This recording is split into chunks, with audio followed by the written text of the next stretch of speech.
Dicen que en algunos pueblos de España hay campanarios que no marcan solo la hora, marcan culpas, marcan promesas. Y a veces marcan un sí, quiero que jamás debió pronunciarse. Esta noche te voy a contar una historia de terror. Una de esas que se cuentan en voz baja, cuando ya no quedan luces en las ventanas y solo se escucha el viento rozando las tejas. Es la historia de la novia del campanario y del voto que ni siquiera la muerte pudo romper. Imagina un pueblo pequeño de Castilla, rodeado de campos amarillos y encinares en San Bartolomé del Llano Anún, plaza con una fuente, un bar, una tienda de ultramarinos, un par de calles estrechas, y presidiéndolo todo, la silueta de la iglesia con su campanario de piedra. En verano las tardes huelen a polvo, a vino y a sudor de trabajo. En invierno, el viento se cuela por las rendijas de las ventanas y las campanas suenan más huecas,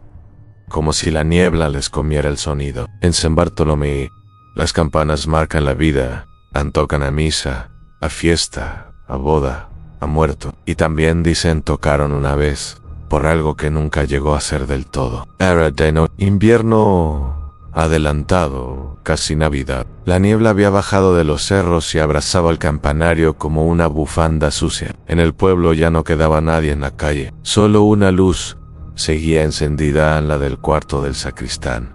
De pronto, las campanas comenzaron a sonar. No era la hora en punto. No era llamada a misa. No era toque de difuntos. Era un repique extraño, nervioso, como si unas manos temblorosas tiraran de la cuerda, sin saber bien qué ritmo seguir. Los pocos que aún estaban despiertos miraron el reloj, luego el techo, luego a la nada. ¿Quién demonios está tocando ahora?, murmuró una mujer desde la cama. Nadie salió a mirar. El viento se levantó. La niebla empezó a girar alrededor de la torre, y fue entonces cuando algunos juraron ver, recortada contra el cielo pálido, una figura blanca en lo más alto del campanario. No era el cura, no era el sacristán, era ahí una novia, con el velo moviéndose solo, sin aire suficiente para ello en una novia, que llevaba años muerta. La campana Mayoere dio un último golpe, tan fuerte que hizo vibrar los cristales de las casas. Después, el silencio cayó sobre el pueblo con un peso de tumba. Esa noche, nadie se atrevió a subir las escaleras de la torre. Al día siguiente, sin embargo, todos hablaban en la plaza de lo mismo. Han vuelto a ver a la novia del campanario. Y tú, que escuchas esta historia, quizá pienses que se trata de una leyenda urbana más, de esas que viajan de pueblo en pueblo. Pero aquí, en San Bartolomé del Llano, la gente baja la voz cuando la menciona, porque casi todos, de una manera u otra, tienen algo que callar sobre ella. San Bartolomé del Llano no aparece en los mapas turísticos. Es uno de esos pueblos que se cruzan por la carretera comarcal y de los que apenas se recuerda el nombre. Una gasolinera a unos kilómetros, un cartel oxidado, un desvío y nada más. Pero como en tantos pueblos de España, bajo la aparente tranquilidad se mezclan leyendas, silencios y culpas viejas. La iglesia, de piedra gris y tejado rojizo, es el corazón de todo. Allí se han bautizado generaciones, se han casado parejas, se han velado muertos. El campanario se eleva por encima de las casas como un dedo que señala al cielo, o como un vigilante que observa todo lo que sucede abajo. En San Bartolomé había una tradición. Cuando una pareja se casaba, después de la ceremonia, subía al campanario para hacer sonar la campana Mayoere entre los dos 3 veces. Una por el pasado, una por el presente y una por el futuro. Decían que, si los dos tiraban de la cuerda a la vez, su vida en común estaría unida hasta que la muerte los separe. Y que, si uno tiraba más fuerte que el otro, aquello era mala señal. A nadie le parecía un rito extraño. En los pueblos, muchas veces, las costumbres se aceptan sin nunca preguntarse quién las empezó ni por qué. Un día, sin embargo, alguien se hizo la pregunta equivocada. ¿Y qué pasa si la campana suena para un matrimonio que no debería celebrarse? Las viejas del pueblo, sentadas al sol, hablaban de brujería española, aunque no usaran esas palabras. Contaban historias de votos hechos en secreto a santos y vírgenes, de promesas que se cargaban sobre los hombros de los hijos, de bodas que eran más un trato que un gesto de amor. La iglesia, en teoría, era el lugar de lo sagrado, pero también era, como tantas veces, un escenario donde se representaban pactos humanos disfrazados de sacramento, y en eso entra ella, la que con el tiempo sería conocida como la novia del campanario. Su nombre era Elena Martín. Tenía 19 años cuando su historia quedó ligada para siempre al sonido de las campanas. Elena había nacido y crecido en San Bartolomé. Su padre había muerto pronto. Su madre, doña Pilar, limpiaba casas y cocinaba para bodas y comuniones. No eran la familia más pobre del pueblo, pero tampoco les sobraba nada. Desde pequeña, Elena había sido la típica niña que se subía a las tapias, corría descalza en verano y se colaba en la iglesia para tocar en el órgano cuando nadie la veía. Tenía el pelo oscuro, largo, que se recogía en una trenza cuando trabajaba en el bar de la plaza, y unos ojos que parecían siempre estar buscando algo más allá de los cerros. Había alguien, además, que compartía sus ganas de mirar más lejos a Miguel, su amigo de infancia. Él soñaba con irse a la ciudad, estudiar algo relacionado con «algún día me iré de aquí», decía, medio en broma, medio en serio, «y tú vendrás conmigo». Elena sonreía, pero no respondía. Sabía que en los pueblos los sueños a menudo se chocan contra un muro invisible, y ese muro tenía nombre y apellido: San Don Ricardo Salcedo, dueño de tierras, de un pequeño almacén de piensos y de media docena de locales. En la ciudad cercana, Don Ricardo era un hombre viudo, de unos 40 y tantos años, que se sentaba siempre en primera fila en la iglesia.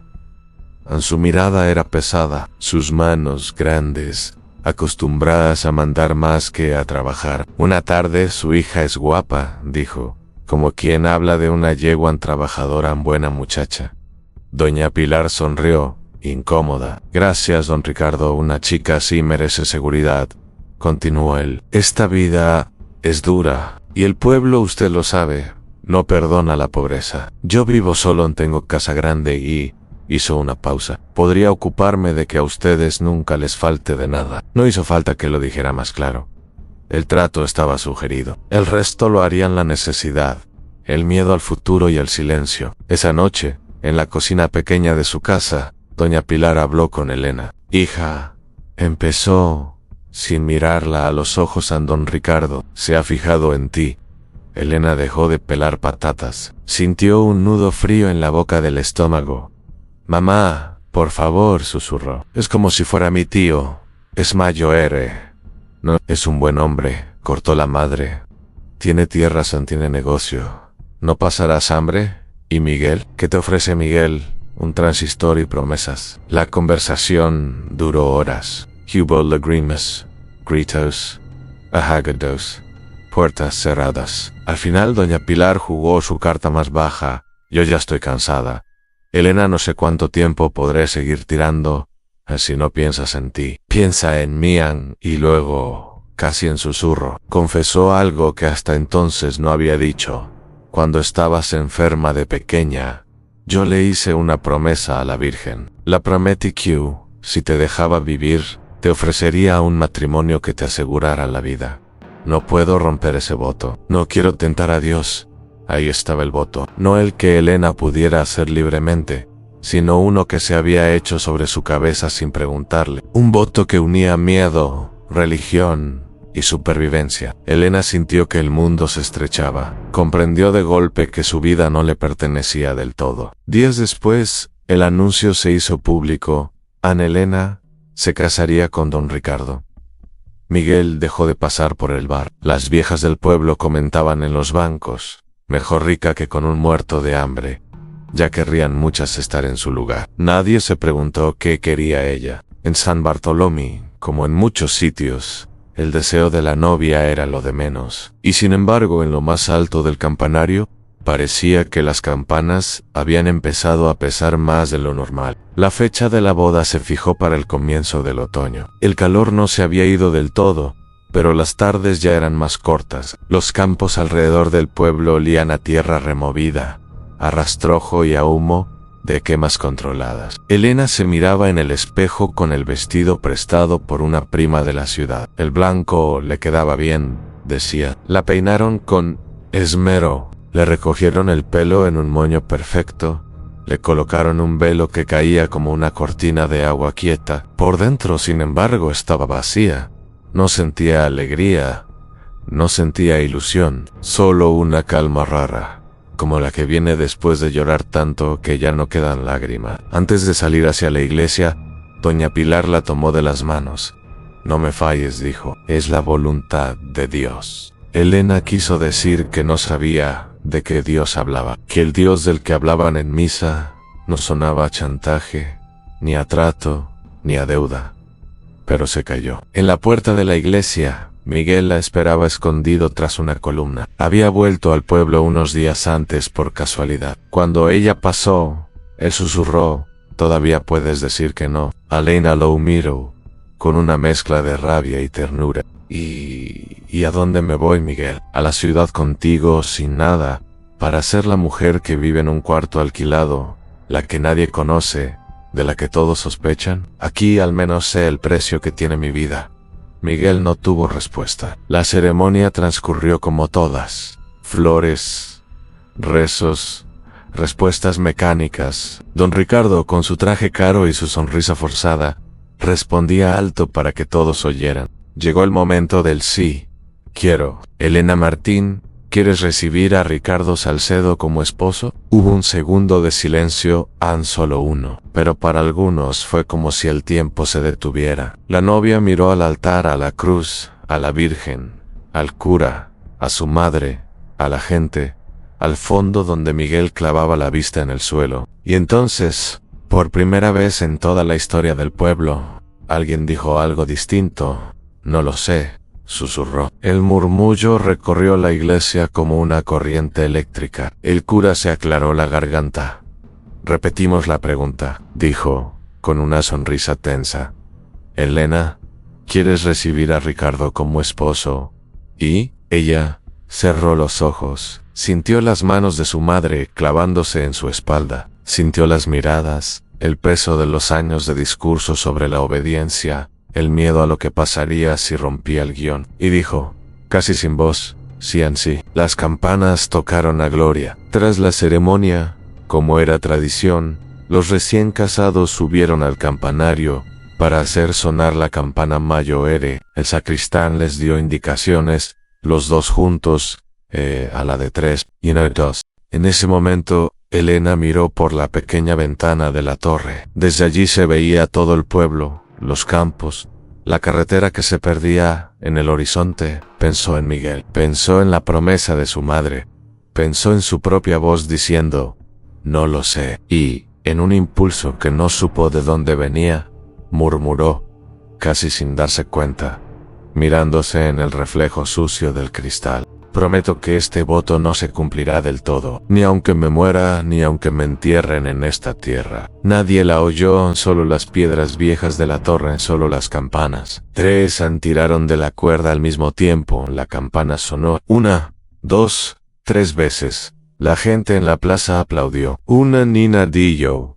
«Qué fuerte suena este año». Nadie supo que, junto al sí, quiero que el pueblo celebraba, se había pronunciado también otro voto, silencioso, íntimo, casi desesperado, en un voto de rebelión. Quizá, en ese instante, algo se rompió, o quizá, algo se encendió. Lo cierto es que fue la última vez que Elena subió viva al campanario. El matrimonio de Elena y Ricardo no tardó en mostrar sus grietas. Por fuera, todo parecía correcto.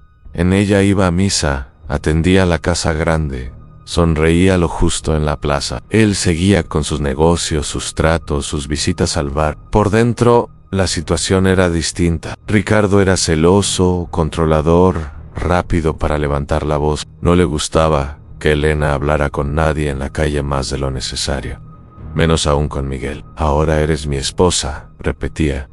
«No quiero verte con la cabeza en las nubes». Elena se sentía encerrada. La casa, con sus pasillos largos y sus muebles antiguos. Más que un hogar era un mausoleo.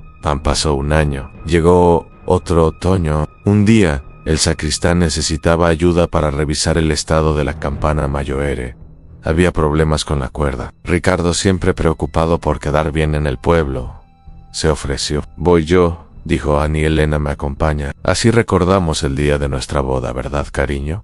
Elena sonrió sin ganas. Subieron los tres: Anne, Ricardo, Elena y el sacristán. Las escaleras de la torre eran estrechas, empinadas, de piedra gastada. El aire olía a polvo viejo, a excremento de paloma, a frío. Arriba, en el pequeño espacio junto a la campana, apenas había sitio para los tres. «Ten cuidado», advirtió el sacristán. «No os acerquéis mucho al borde. Hay tablones que no están muy firmes». Mientras el hombre se ocupaba de la cuerda, Ricardo se acercó a Elena. «¿Te acuerdas?» «¿Qué?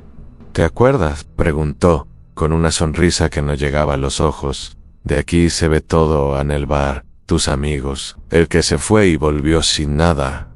Ella no respondió. Hubo una discusión pequeña al principio, sobre tontería, sobre la ropa, sobre una mirada, sobre un saludo en la plaza. Pero las discusiones pequeñas, cuando llevan mucho tiempo acumulándose, explotan de golpe. «¿Te crees mejor que este pueblo?», escupió él. «Pero sin mí serías la hija de una criada, nada más». En Elena, por primera vez, le sostuvo la mirada sin bajar la cabeza. «Prefiero ser la hija de una criada que la esposa de un hombre que confunde amor con propiedad». El aire se cortó. Ricardo dio un paso hacia ella. El sacristán, concentrado en la cuerda, apenas escuchó un ruido, un crujido de tablas, un grito ahogado. Cuando se dio la vuelta, Elena ya no estaba. Solo la campana, balanceándose ligeramente, y un silencio brutal. Abajo, en la plaza, se oyó un golpe seco contra las losas.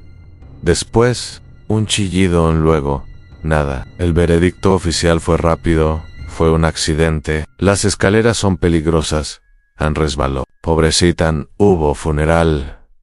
Hubo misa de difuntos. Y hubo lágrimas. Lo que nunca hubo fue una investigación real. Nadie preguntó demasiado a Ricardo. Nadie quiso recordar que, unos días antes, alguien había oído gritos en la casa grande. En pueblos como San Bartolomé, la verdad a veces pesa más que las campanas, y preferible dejarla colgada en lo alto, donde pocos se atrevan a mirar. Pero las campanas, desde entonces, empezaron a sonar. Distinto. No había noches en las que, sin que nadie tirara de la cuerda, daba la impresión de que un peso invisible las movía. «And talk leave», casi un suspiro de metal. «El viento», decían unos. «Los cambios de temperatura», decían otros. Miguel, sin embargo, pensó otra cosa. «Es Elena», susurró. «No se ha ido del todo». Y el pueblo empezó a hablar, en voz baja, de la novia del campanario. Con el tiempo, la historia de Elena se fue transformando en leyenda. Los niños crecieron escuchando que, en ciertas noches, se veía una figura blanca junto a la campana Mayoere. Algunos juraban que, al pasar por la plaza, habían sentido como si alguien los mirara desde arriba. Las versiones variaban, como siempre ocurre en las leyendas urbanas. Dicen que fue el diablo quien la llamó desde el vacío. Dicen que fue la Virgen que la recogió en sus brazos. Dicen que fue un castigo por romper un voto. Dicen que fue un castigo por obedecerlo. Lo que casi nunca se decía en voz alta era lo que muchos pensaban por dentro: que Elena era la encarnación de todas las mujeres del pueblo, que habían sido empujadas a matrimonios que no querían, de todos los votos hechos por otros sobre sus vidas, de todos los silencios tragados en nombre de la voluntad de Dios. El campanario, en esa lectura, ya no era solo una torre de piedra, era un símbolo, el lugar donde se mezclaban fe y control, promesas y chantaje, amor y poder. Cada vez que las campanas sonaban, recordaban a todos que allí, en lo alto, alguien había caído por una decisión que no le pertenecía. Miguel, que había decidido no irse del todo del pueblo, se convirtió en una especie de guarda de la memoria. Contaba la historia en el bar, pero no como un simple relato de terror. No es solo una historia de miedo, decía, es una historia de lo que pasa cuando un pueblo entero mira hacia otro lado. No faltaban quienes se molestaban. Déjala en paz, ya está enterrada, protestaban. ¿Quieres que el pueblo parezca un lugar maldito? Pero, en el fondo, sabían que de poco servía querer callarlo todo. La leyenda tenía más fuerza que sus ganas de olvidarla. Poco a poco, la figura de Elena se fue transformando en algo más que un fantasma triste. Para algunos, era casi una santa profana, una especie de protectora de las que no tenían voz. Había chicas jóvenes que, en broma y en serio, decían: si me obligan a casarme con alguien que no quiero, le pido ayuda a la novia del campanario. Y de vez en cuando se dejaban flores en el banco de la plaza, desde el que se veía mejor la torre. La leyenda empezó a funcionar como un espejo. Mostraba al pueblo lo que no quería ver de sí mismo. Pasaron los años, Ricardo envejeció. Se volvió más huraño, más desconfiado. Dejó de ir a misa tan seguido. Le pesaba el apellido, le pesaba la casa, le pesaba la torre que veía desde su ventana. Un día, el rumor corrió por el pueblo: habría una boda. La protagonista era Laura, una chica de 20 años, sobrina lejana de Ricardo. Se casaría con un hombre de la ciudad que había invertido en unas tierras cercanas. Todo el mundo en la plaza decía lo mismo: qué suerte tiene la chica, casarse con alguien de fuera con dinero. Pero los que la conocían de cerca veían algo en su mirada, un brillo similar al que había tenido Elena, una mezcla de miedo y resignación. La víspera de la boda, Miguel la encontró sentada en el banco de la plaza, mirando el campanario. ¿Estás bien?, preguntó. En ella se encogió de hombros. Dicen que si no subo al campanario con él, da mala suerte, contestó. Y a mí lo que me da miedo no es la mala suerte, es lo que dice la gente. Miguel respiró hondo. ¿Te han contado la historia de Elena? Laura sintió. Claro, de pequeña me daba miedo, ahora me da otra cosa. Me da rabia. Hubo un silencio. Solo quiero que sepas, añadió Miguel, que la peor maldición no es la de una campana ni la de una novia muerta. La peor maldición es vivir una vida que otros han elegido por ti. Laura apretó los labios.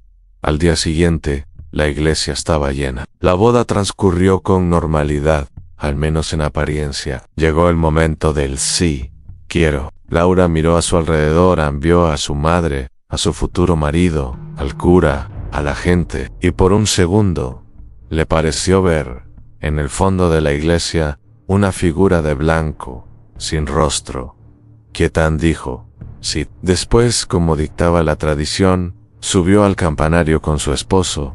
Arriba, el aire estaba frío, el pueblo se veía pequeño. El novio bromeó, el sacristán dio la cuerda, todo parecía repetición de una escena antigua. La de tres, dijo el sacristán a 1-2. En ese momento, una ráfaga de viento subió por la escalera, tan fuerte que casi apagó las velas del altar abajo. Laura sintió un escalofrío. No sabía si venía del viento o de otra cosa. Y entonces lo escuchó. No lo repitas. Una voz leve, justo al lado de su oído. Femenina, con un tono que mezclaba cansancio y firmeza. 3. El novio tiró de la cuerda con fuerza. Laura, en el último instante, soltó la mano. La campana sonó, pero el sonido salió roto, desigual, como si algo hubiera interferido. Abajo, en la plaza, todos miraron hacia arriba. Vieron al novio sujetando la cuerda solo, con cara de extrañeza, y a Laura unos pasos atrás, agarrada a la pared de piedra, con los ojos muy abiertos, y hubo un murmullo. Alguien dijo: eso no es buena señal. Esa misma noche, las campanas sonaron solas a medianoche. 3 golpes secos que despertaron a todo el pueblo. Ricardo, en su casa, se levantó sobresaltado. Salió al patio, miró la torre y por primera vez en años se arrodilló. Elena, susurró: si eres tú, ya basta. Nadie supo exactamente qué le pasó a él. Después su salud empeoró. La gente decía que se pasaba las noches hablando solo, como si se confesara con alguien invisible. Laura, en cambio, tomó una decisión tiempo después. Anuló el matrimonio. Se fue del pueblo. no como huida vergonzosa, sino como elección consciente. Antes de marcharse, una tarde, dejó algo en el banco de la plaza Anún, un ramo pequeño de flores blancas. Lo colocó mirando hacia el campanario y dijo, en voz baja, gracias. Una ráfaga de viento movió las campanas, aunque nadie estaba tirando de la cuerda. Hoy, cuando se habla de la novia del campanario en San Bartolomé del Llano, ya no se hace solo con miedo, también se hace con una especie de respeto extraño. La historia de Elena ha quedado grabada en las piedras de la torre, en el sonido metálico de las campanas, en los susurros de las mujeres que ahora, poco a poco, empiezan a decir en voz alta lo que antes callaban. Sigue habiendo noches, sobre todo en otoño, cuando el viento baja del páramo y la niebla se agarra a la torre, en las que las campanas suenan de manera rara. Un toque de masa en un silencio que pesa, un eco que parece venir desde otro tiempo. Algunos dicen que es solo el aire, otros que son cosas de la edad de la piedra y del metal. Y otros, cuando nadie los ve, miran hacia arriba y piensan, es Elena, recordándonos que un voto injusto no obliga para siempre. Quizá, al final, la maldición no es que una novia muerta se aparezca en el campanario. Quizá la maldición verdadera sea esta en que sigamos usando el nombre de Dios, de la Virgen, de los santos, para encadenar la vida de la gente a promesas que nunca eligieron. Las leyendas de terror, las historias de miedo, las leyendas urbanas de pueblos como este, no existen solo para que duermas con la luz encendida. Existen para que, la próxima vez que veas una boda en una iglesia pequeña, te preguntes si la persona que dice sí, quiero lo dice de verdad, o lo dice porque el peso de las miradas es más fuerte que el suyo. Y tú, que has escuchado esta historia como un relato de terror más, piensa, ¿cuántas novias del campanario hemos conocido sin darnos cuenta? ¿Cuántas veces hemos sido parte del pueblo que aplaude abajo, mientras alguien se asoma al borde, sola? La próxima vez que escuches campanas a deshora, quizá recuerdes a Elena, y quizá recuerdes que hay votos que la muerte no rompe, pero que sí puede romper la verdad. Y ahora, apaga la luz, si te atreves, y escucha, ¿son campanas?